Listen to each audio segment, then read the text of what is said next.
Sir ಒಂದು ಸ್ವಲ್ಪ ಜಾಗ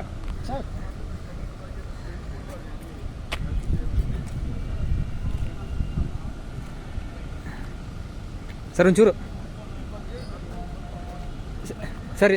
ಇಲ್ಲ, ಸರ್ಪ್ರೈಸ್ ಆಗಿ ನಾವು ಸುಮ್ಮನೆ ಬಂದಿದ್ದೀವಿ. ಆದರೆ ನಮ್ಮ ಜನ ಅಲರ್ಟ್ ಇದ್ದರು. ರಾತ್ರಿನ ಅವರು 10:30ಯಿಂದ 1 ಗಂಟೆವರೆಗೆ ಚೆಕ್ ಮಾಡಿ 9 ಮೊಬೈಲ್ ಫೋನ್ ಮತ್ತು 11 ಸಿಮ್ ಕಾರ್ಡ್ ಎಲ್ಲ ಸೀಸ್ ಮಾಡಿದ್ದಾರೆ. ಸೊ ಎಲ್ಲ ಕಡೆ ನಾವು ಒಂದು ಸ್ಪೆಷಲ್ ಡ್ರೈವ್ ಹಾಗೆ ಮಾಡ್ತಾ ಇದ್ವಿ. ಸೊ ಆ ಡ್ರೈವ್ ಪ್ರಕಾರ ಇವರು ಶೇಷಮೂರ್ತಿ ಅವ್ರ ನೇತೃತ್ವದಲ್ಲಿ ಇದು ಮಾಡಿದ್ದಾರೆ. ಅವ್ರಿಗೆ 30,000 ಬಹುಮಾನ ಕೂಡ ಈ ತಂಡಕ್ಕೆ ನಾವು ಕೊಡ್ತಾ ಇದ್ವಿ. ಮತ್ತು ನಾವು ಸರ್ಪ್ರೈಸ್ ಆಗಿ ಚೆಕ್ ಮಾಡೋಕ್ಕೆ ನಾವು ಬಂದಿದ್ದೀವಿ. ನಮಗೆ ಕೂಡ ಏನಾದರೂ ಮೊಬೈಲ್ ಸಿಗುತ್ತೆ. ನಮ್ಮ ದುರ್ದೈವ್ ಹೇಳಿ ಅಥವಾ ಏನು ಹೇಳಿ ಸುದೈವ್ ಹೇಳಿ ಯಾವುದು ಮೊಬೈಲ್ ನಮಗೆ ಸಿಕ್ಕಿಲ್ಲ. ನಾವು ಸುಮಾರು 2 ತಾಸಲ್ಲಿ ಚೆಕ್ ನಾವು ಮಾಡಿದ್ದೀವಿ. ಮತ್ತು ಬಹಳಷ್ಟು ಯಾರು ಕೈದಿಗಳು ಇದ್ದಾರೆ ಅವ್ರ ಜೊತೆಗೆ ಮಾತಾಡಿದ್ದೀವಿ. ಅವ್ರದ್ದು ಕೆಲವು ಅಹವಾಲುಗಳು ಇರ್ತದೆ, ಕೆಲವು ಸಮಸ್ಯೆಗಳು ಇರುತ್ತೆ, ಅದು ಕೂಡ ಸ್ಪಂದಿಸಿದ್ದೀವಿ. ಮತ್ತು ನಮ್ಮ ಸಿಬ್ಬಂದಿಗಳಿಗೆ ಕೂಡ ಸಮಸ್ಯೆಗಳು ಇರುತ್ತೆ, ಅವ್ರದ್ದು ಕೂಡ ಕೆಲವು ವಿಂದಿದ್ದಾರೆ.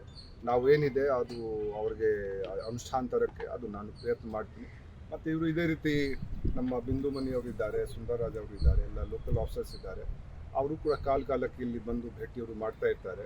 ಮತ್ತು ಮೊನ್ನೆ ಒಂದು ಗಾಂಜಾದು ಸಿಕ್ಕಿತ್ತು. ಸೊ ಯಾವುದು ಕೇಸ್ ಆಗಿದ್ರೆ ಅವರು ಒಂದು ಬಹಳ ಸಮಗ್ರವಾಗಿ ತನಿಖೆ ನಡೆಸಿ ಪೂರ್ತಿ ಜಾಲ ಏನಿದೆ ಅದು ಭೇದಿಸಿ ಮತ್ತು ನಾವು ಈ ರೀತಿ ಮಾಡಿದರೆ ಅದು ಜೈಲು ಹೊರಗಡೆ ಕೂಡ ಅಪರಾಧ ಆಗಲಿ ಅಥವಾ ಕಾನೂನು ಸುವ್ಯವಸ್ಥೆ ಸಂಬಂಧಪಟ್ಟ ವಿಷಯ ಆಗಲಿ ಅದು ಕಡಿಮಾನ ಆಗುತ್ತೆ. ಮತ್ತು ಜೈಲು ಒಳಗಡೆ ಕೂಡ ನಮ್ಮ ಪ್ರಕಾರ ಅವರು ಸುಷ್ಟವಾಗಿಲ್ಲ ಕೆಲಸ ನಡೆಯುತ್ತೆ, ನಾನು ಅದು ಭಾವಿಸಿದೆ. ಸರ್, ಈಗ ಬೆಂಗಳೂರಿನಲ್ಲಿ AI ಆಧಾರಿತ ಕ್ಯಾಮ್ರಾ ಅಳವಡಿಸ್ತೀವಿ, ಅದು ಇಲ್ಲಿ ಕೂಡ ಬರ್ತಾರೆ. ಇವತ್ತೇ ಬರ್ತಾರೆ ಟ್ರಯಲ್ ಮಾಡೋಕ್ಕೆ. ಅದು AI base intrusion detection system ಇದೆ. ಇಲ್ಲಿ ಕೂಡ ಎಸಿತಾರೆ ಸ್ವಲ್ಪ ಇದು ಎಲ್ಲ ಗಾಂಜಾಗಳು ಆ ಕಡೆಯಿಂದ ಸ್ಮಶಾನ ಕಡೆಯಿಂದ ಮಾಡ್ತಾರೆ. ಇವತ್ತು ಬರೋರು ಇದ್ದಾರೆ. ನಾವು ಟ್ರಯಲ್ ಎಲ್ಲ ಕಡೆ ನಾವು ಮಾಡಿಸ್ತಾ ಇದ್ವಿ. ಇಲ್ಲಿ ಕೂಡ ನಾವು ಅಳವಡಿಸ್ಲಿಕ್ಕೆ ನಾವು ನೋಡ್ತೀವಿ ಈಗ ಯಾವ ರೀತಿ ನಾವು ಮಾಡ್ಬೋದು. ಸೊ ಟ್ರಯಲ್ ಬೇಸಿಸ್ ಮೇಲೆ ಮೈಸೂರು ಕೂಡ ನಾವು ನೋಡ್ತೀವಿ. ಮೈಸೂರು, ಬ್ಯಾಂಗ್ಳೂರು, ಬೆಲ್ಗಾಂ, ಕಲಬುರ್ಗಿ ಇದು 4 ಈಗ ಇದೆ. ಬೇರೆ ನಾವು ನೋಡೋಣ, ಅದರಲ್ಲಿ ನಾವು ಮಾಡ್ಬೋದು. ಅದು ಬಿಟ್ಟರೆ ಬೇರೆ ಏನಾದರೂ ಭದ್ರತೆಗೆ ಸಂಬಂಧಪಟ್ಟಂಗೆ ಏನಾದರೂ ಸುಧಾರಿತ ವ್ಯವಸ್ಥೆಗೆ ಸೂಚನೆಯನ್ನು ಕೊಟ್ಟರೆ ಸರ್? ಭದ್ರತೆಗೆ ನೋಡಿ, ನಾವು ಮೊದಲೇ ಇದಕ್ಕೆ ನಮ್ಮದು ಫಿಸಿಕಲ್ ಇಂದಕ್ಕೆ ಪೆರಿಮೀಟರ್ ಸೆಕ್ಯೂರಿಟಿ ಸಲುವಾಗಿ KSISFನವ್ರಿಗೆ ಕೂಡ ಹೇಳಿದ್ದೀವಿ. ಯಾಕೆಂದರೆ ಈಗ ಪೆರಿಮೀಟರ್ ಸೆಕ್ಯೂರಿಟಿ ಮತ್ತು ಮೇನ್ ಗೇಟ್ ಎಂಟ್ರೆನ್ಸ್ ಇದೆ, ಆ ಸೆಕ್ಯೂರಿಟಿ ಅವ್ರಿಗೆ ಒದಗಿಸ್ಕೊಡ್ಲಾಗಿದೆ. ಅವರೇ ಉಸ್ತುವಾರಿ ಅವರು ನೋಡ್ತಾ ಇದ್ದಾರೆ, ಜವಾಬ್ದಾರಿ ಅವ್ರಿಗೆ ಇದೆ.